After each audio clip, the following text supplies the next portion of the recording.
महाराष्ट्र नवनिर्माण सेनेचे अध्यक्ष राज ठाकरे यांनी आज पंतप्रधान नरेंद्र मोदी यांना आणि महायुतीला पाठिंबा जाहीर केला आहे।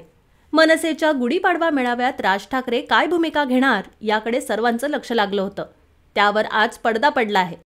राज ठाकरे यांनी महायुतीला लोकसभा निवडणुकीत बिनशर्त पाठिंबा दर्शवला आहे।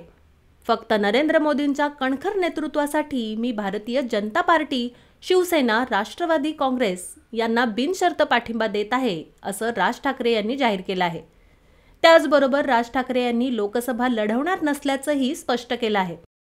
राज ठाकरे यांची मनसे लोकसभा निवडणूक लढवणार नसली तरी आज यांनी महाराष्ट्र सैनिकांना विधानसभेच्या तयारीला लागण्याचे आदेश दिले आहेत।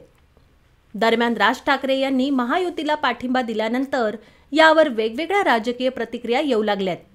मुख्यमंत्री एकनाथ शिंदे यांनी देखील यावर भाष्य केलंय। मुख्यमंत्री शिंदे म्हणाले, हिंदुत्वासाठी राज ठाकरे यांनी महायुतीला पाठिंबा दिला आहे। राज ठाकरे यांनी महाराष्ट्र सैनिकांना विधानसभा निवडणुकीच्या तयारीला लागण्याचे आदेशही दिले आहेत। यावर एकनाथ शिंदे म्हणाले, त्यांचं बरोबर आहे। त्यांचा एक पक्ष आहे आणि प्रत्येक पक्षाला निवडणूक लढवण्याचा अधिकार आहे। आता लोकसभा निवडणूक होऊ द्या। लोकसभा निवडणूक झाल्यावर आपण विधानसभेचं पाहू।